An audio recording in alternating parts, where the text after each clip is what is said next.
How's everybody doing? Good to see some familiar faces. The focus for today's panel is basically the talk of the infra side of crypto Twitter for the last 18 months, which is figuring out how to scale this entire crypto ecosystem. What's fun about this is that each of these panelists have differing views, which means it should be fun because there'll be quite a bit of disagreement, hopefully. But I think that we'll be able to come to some sort of consensus towards the end. Thinking of this as a kind of a workshop of trade-offs and thinking about how to scale basically rollups, L2s, L3s, off-chain execution, validiums, hardware, and different types of execution environments. So I'm Andy from the Rollup. We have a media company. Hope you guys follow us, subscribe, and let's get started. We'll do some quick intros from our guests. We have Ed, Bobbin, and Jason. Just quick intro and your favorite part about ETH Denver so far. Okay, I'm Ed from Offchain Labs. Let's see. There we go. All right, good. Hey, I'm Ed from Offchain Labs. We're the developers of Arbitrum.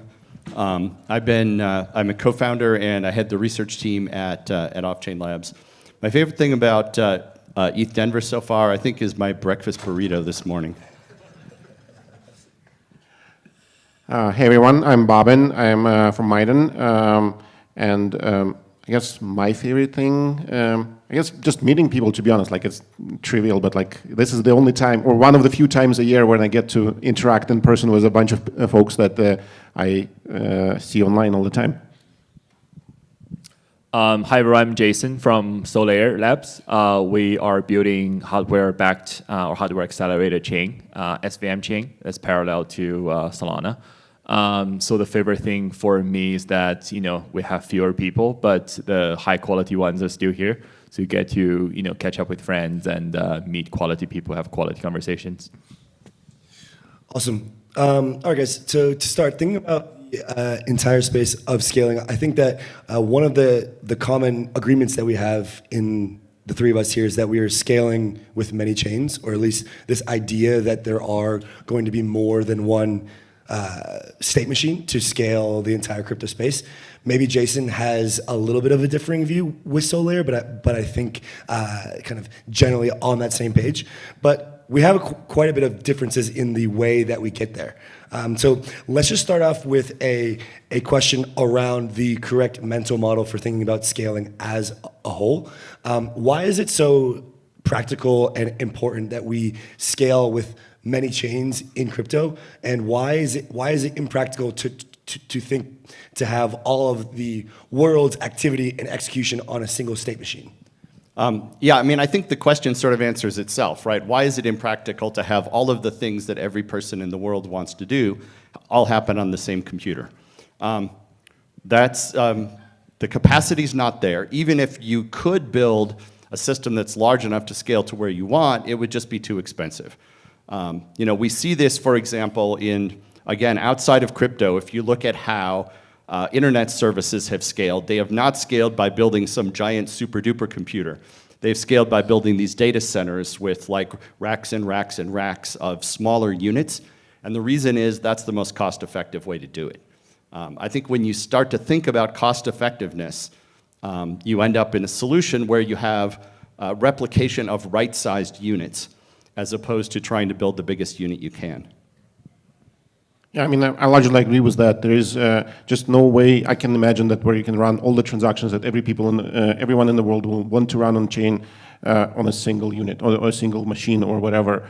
Or if you try to do that, then we would have sacrificed the core principles of why we are doing blockchains in the first place, because you need to have this massive, execution unit, so to say, and then might have as well stayed in Web 2. Yeah, so I definitely agree that there is no way to have an infinitely scalable state machine. It's just not possible. But I think there is still room for vertical scaling from Ethereum to Solana. You see a big improvement, and hopefully we're making another big improvement. But that would have to have a couple other topology changes and trust assumption changes and how folks are validating the chain.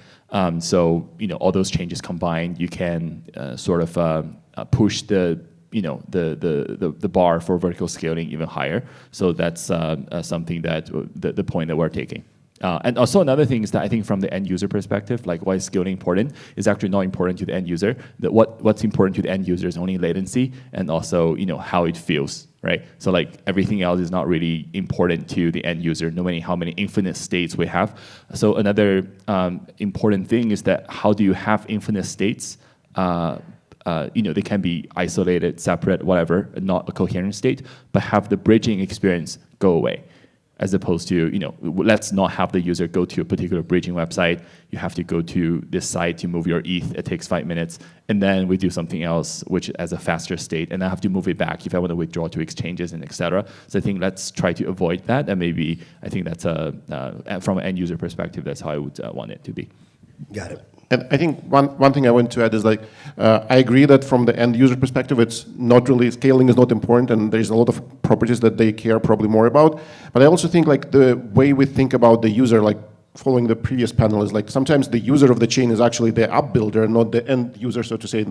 So like for the app builder, the scaling and how scalable and like the experience of using the chain is, in my mind, is very important. Yeah, I think another lesson of experience in building operating chains over time is that although people often talk about the sort of operation or validation of the chain, in fact, the overwhelming majority of interaction with users is users doing read-only accesses to nodes. And so the ability to run large number of nodes to service large numbers of read-only accesses from users actually in many cases dominates the total cost of operation of the chain. And so thinking about how it is that you can enable that, how it is that you can enable the operation of those nodes across the most cost-effective, say, AWS instances, actually it is a big impact on the practicality and cost of your chain. So Jason, you guys are taking a unique approach to scaling with Solayer, really trying to focus on hardware acceleration. From your perspective, what are the trade-offs and trust assumptions when it comes to comparing that to something that Ed pushed in his talk, which is more around single sequencer rollups? Yeah, I mean, for a single sequencer rollups, you're technically trusting the pre-comp from the sequencer itself, in some sense. So for what we're doing, you can see us as a sequencer, but so we call it mega leader. We just call it differently because we don't really tie the chain state to an L1. We have a decentralized network of verifiers that also test to the chain state in real time. So that's the only difference. And as to the approaches, the differences in approaches for acceleration, the difference there is that first is SVM. And because we're using SVM, we can actually apply a lot more hardware acceleration to it in terms of scheduling, in terms of transaction pre-execution, in terms of pipelining the different stages for execution, like for example, like parallelizing SIG verify to using dedicated hardware, different cluster at the edge, and et cetera. And then for scheduling, the reason why we don't give it to everyone to do is because if we do it ourselves, it's much faster. Like if you sequence, like how much concurrency you get is dependent on the order of the transaction. So if you think about, you can, like sometimes if you group the things the right way, you can execute them concurrently, as opposed to if you give it another order and you force sequential execution. So that's the way that we're thinking about this. So not too different in a sense. And in your talk, Bobbin, you mentioned quite a bit about kind of doing everything off-chain and verifying a lot on-chain for privacy reasons, for scalability reasons. How does your approach differ from the traditional roll-up architecture, and why do you think that ZK is the breakthrough here when comparing to an optimistic roll-up architecture? Yeah, so I think the way I sometimes talk about like Miden protocol is it's kind of taking the L2 approach and pushing it to like extreme, where every account becomes an L2 basically, and the purpose of the chain or the purpose of the protocol is just facilitate communication between those. So your wallet could be its own kind of validium, so to say. I mean, it's a very small validium, it's a micro validium, so to say, but it is its own validium. And then how this wallet communicates with other wallets or other apps in the same ecosystem is facilitated by this protocol that allows you to do this asynchronous message passing. So it's basically, in my mind, in some ways, it's taking the L2 approach and just pushing it to the extreme. Like you now want users to do as much as possible. Now, why is ZK important to this? And like this, kind of like in the talk, I said, we talk a lot about scaling, but I actually think scaling is just one of the aspects that we need to get to mass adoption. I do believe privacy is another important aspect, and I do believe safety is an important aspect. And so there are some ways you can get to scaling maybe without ZK, but I think the other aspects, especially privacy, there is like, I don't see a way how you can get to privacy without some ZK. Yeah, I think it's worth emphasizing this point that usually when people use so-called ZK technology in this sector, they're not actually using it in a zero-knowledge way, right? Your stuff is an exception. Your stuff, right? So most of what people call ZK is not in fact private. It's just a different way of doing proving. Yeah, absolutely. You're the exception. You're actually taking advantage of the zero-knowledge properties of this to get some privacy, which is an interesting approach. And you know, there are trade-offs there as well. Pros and cons to having more privacy versus more transparency in how the markets operate. Agreed, although I would say, and maybe this is a controversial take, but I think transparency is actually a bug in the blockchain, it's not a feature. Like, I think if the blockchain were designed at a time where you didn't have to have transparency to have verifiability, that's how, at least I would have designed it. I think what we really want is verifiability, not necessarily transparency. So when we're thinking about the landscape of sequencing at large, there's been quite a bit of pushback and from regulatory reasons, from decentralization reasons, to kind of move away from single sequencers. But there's also a performance trade-off that comes with, doing sequencer co-location or decentralizing the node set. How do you guys think about the relationship with sequencing and performance when it comes to the decentralization and like the progressive decentralization of a network long term? Sure, and I think there's a couple dimensions to this. One is the question of what is the role of the sequencer, or how much trust do you put in the sequencer? Because there are systems where the sequencer is trusted to, say, set fees, or indeed even to say what the correct result of execution is. And I think, in designing and building out Arbitrum, we took care to really minimize what the sequencer is trusted for. It's only trusted to report which transactions have arrived. That's all, and in what order. So minimizing that trust in the sequencer means that even with a single centralized sequencer that is chosen based on the community's trust, you can do pretty well. But that said, you can also replace that single sequencer by a committee. And that's work that is ongoing with our team, and we're working with Espresso Systems to do this. The drawback of that is that if you have decentralized sequencing, you need to have some degree of consensus among those sequencer entities, and that's going to slow you down, right? You're not going to have 100 millisecond response time while also having consensus. And so it's going to be a trade-off that chains will have to make, and I think different chains might make it in different ways. Do you care more about that latency, or do you care more about having to trust that some committee is majority honest instead of having to trust that some individual party will behave honestly? Bobbin, Jason, anything to add? Yeah, I think it's also just want to address the same question from a product market fit perspective, right? So everyone can launch a chain right now, but the difference is how do you take it to the market? And the associated question is what characteristics does the chain have? What problem are you solving, right? So I think when the first, I think when Arbitrum launched, there was a lot of Ethereum congestion. So that's the right approach. And the reason how we're thinking about Solayer is that we're going to start with 1 megaliter. You can call it a sequencer as well. The reason is because we noticed congestion on Solana during Trump meme trades and all these other various kinds of meme trades. It doesn't manifest itself in the form of high fees. It manifests itself in the form of drop transactions. And therefore, there is a need from the trader perspective to have anti-MEV property, to have low latency response, and to have instant trade confirmation. So those are the properties that people want. And we're engineering backwards to see what product properties that we should add in to our system, right? So I agree with Ad's perspective in terms of minimizing the trust in terms of the, whatever system you want to design. So minimizing the trust is very important, but I also want to just throw out the point that you also have to take it from a go-to-market standpoint of view. Like, we're not building a technology because the technology itself is cool. That's great, right? If it commands premium, which was like a couple of years ago. But right now we're looking at what solution will the market take up organically without us pushing with external incentives. So that's the go-to-market perspective that, how we're engineering this. Yeah, I think overall, like, there's always a trade-off, as Ed mentioned, and Jason as well.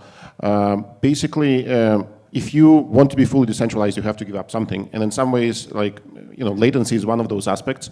And, sometimes, like, the way I think this can be approached is you can have fast path that is centralized, but you still should have fallbacks that if fast path fails, you still can do it in a censorship resistant in other ways, because this is why we're building it in the first place. So it's okay to have fast path that is centralized, as long as you also have the backups that are provide decentralization or censorship resistant and other properties that we why we're doing this in the first place.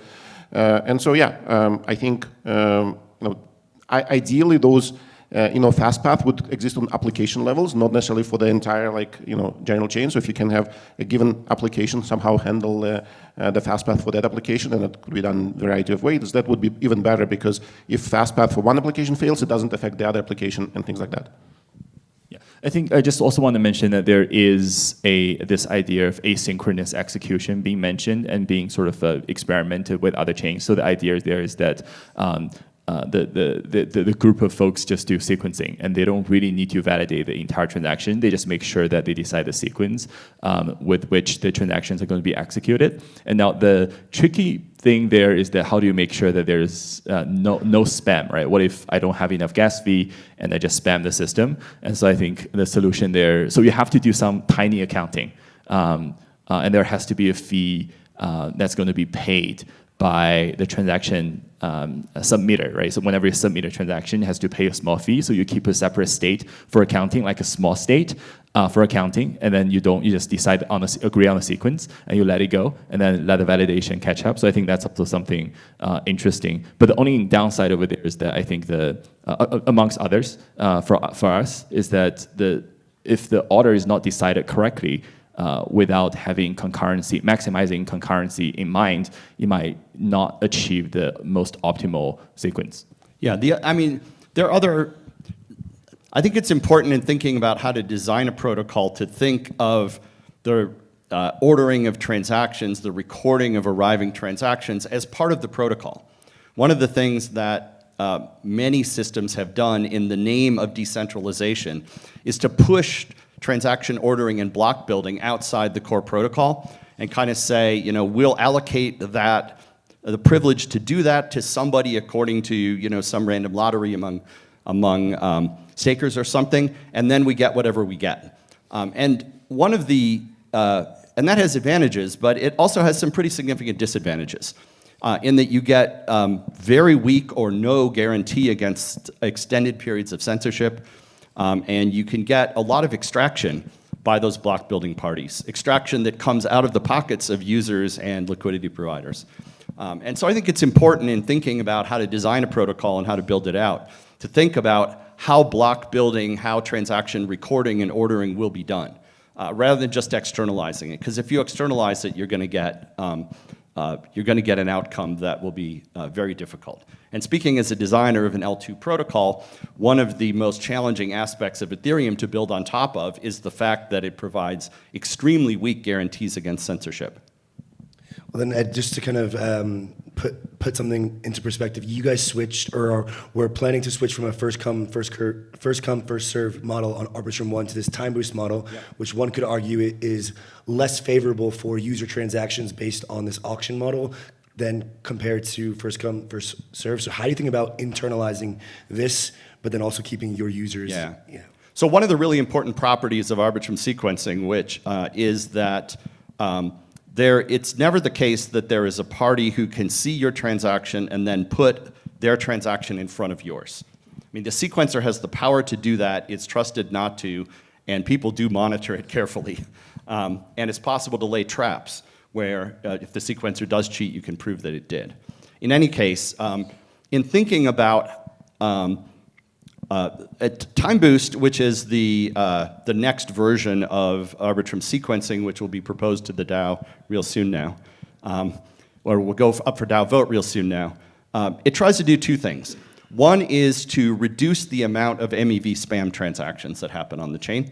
And second is to internalize or capture some of the MEV value back to the chain instead of having it extracted by MEV searchers. But do that while preserving that protection against front running. So a party who buys the express lane rights for a period of time, their transaction would get included with lower latency, but they don't get to see other people's transactions in advance. So you don't give up the ability to front run, you don't give up a strong guarantee against censorship. What you do is you add a slight delay for people who don't pay.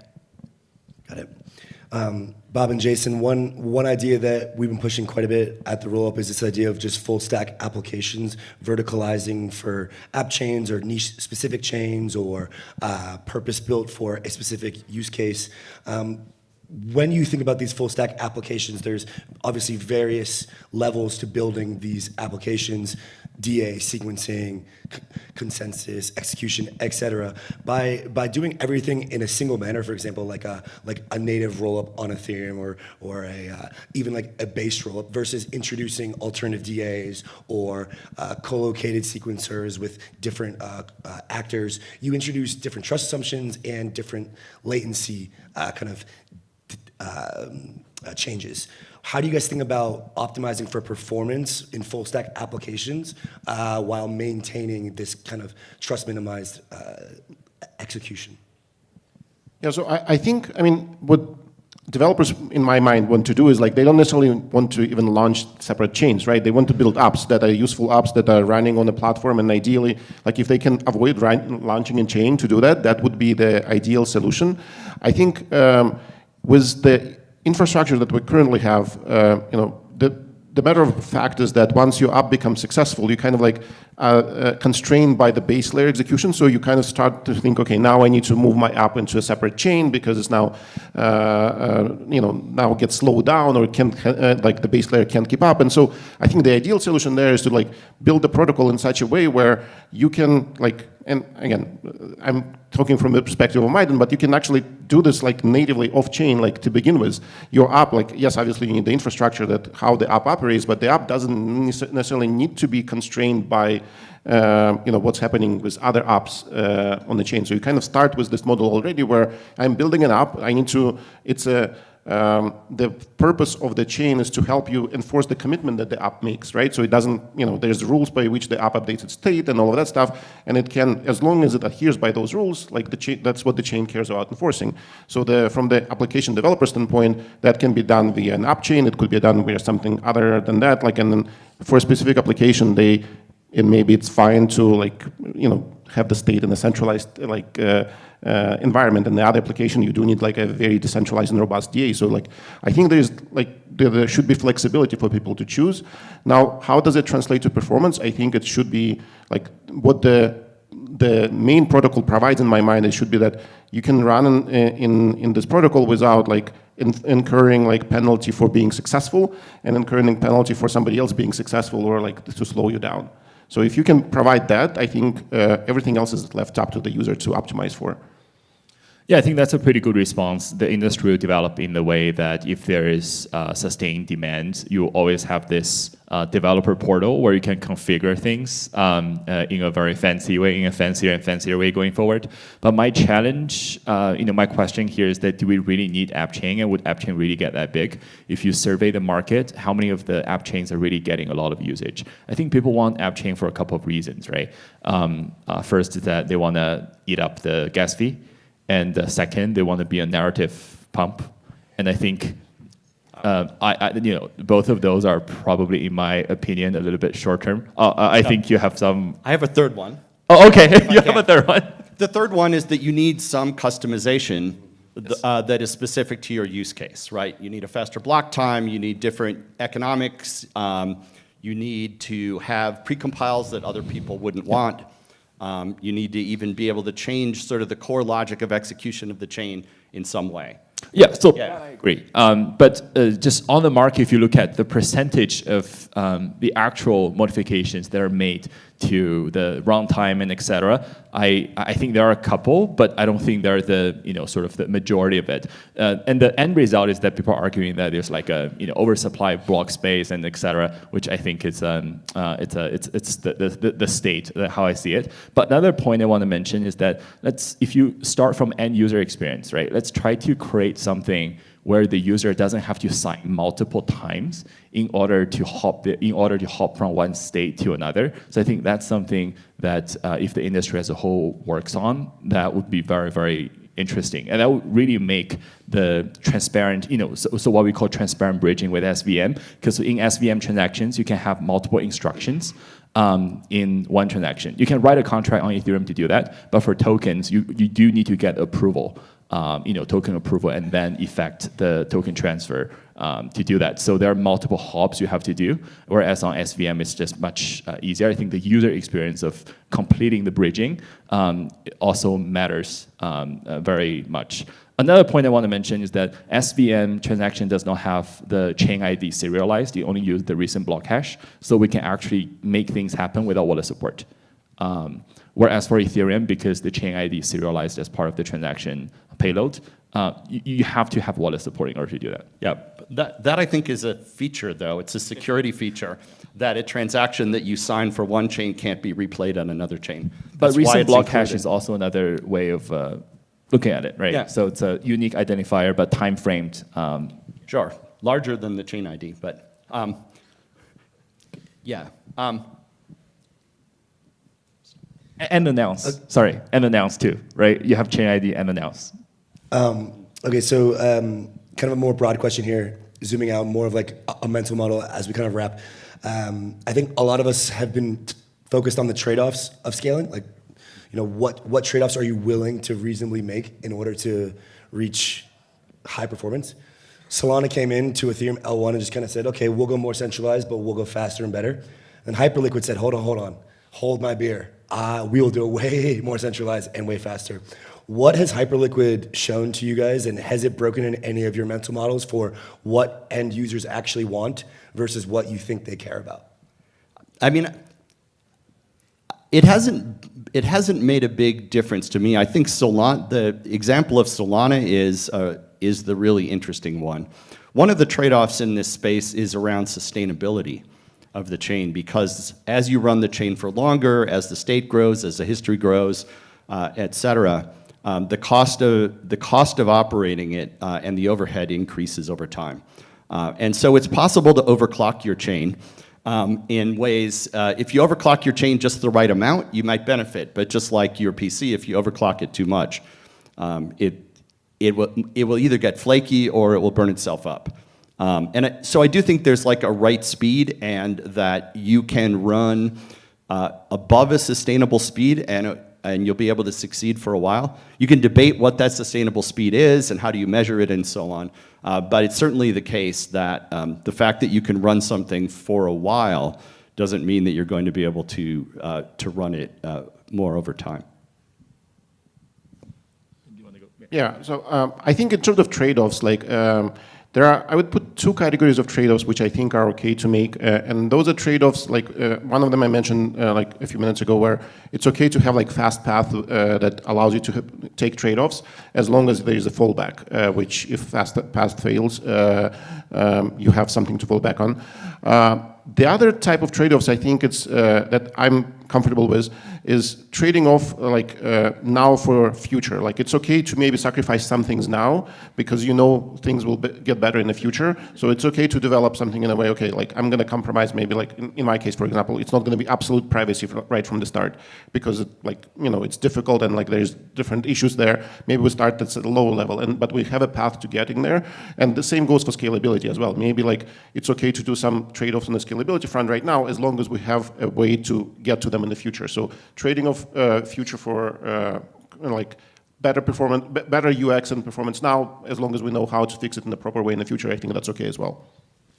Just want to echo Ed's point, but also I want to say that I feel the serving cost will go down as time goes by, as hardware cost goes down. So that's my fundamental belief over there. Then the second thing is I think we are moving to an era where people are looking at product market fit by judging the on-chain metrics and transaction volume and all the real metrics that people are using, as opposed to, oh, I'm using this new technology, ZK, or there's some other fancy words that have not yet been marketed or commoditized. But I don't think that we're in that era anymore. So from a builder's perspective, we have to start really hard thinking about what the end users want. And then to be honest, like from a builder perspective, for system integrity and the sustainability, we have to build it in the best possible technical way. But we also have to make sure that we take care of the users' needs first, because otherwise it's impossible to get adoption. That's just my pessimistic or optimistic view of however you see it. Yeah, and with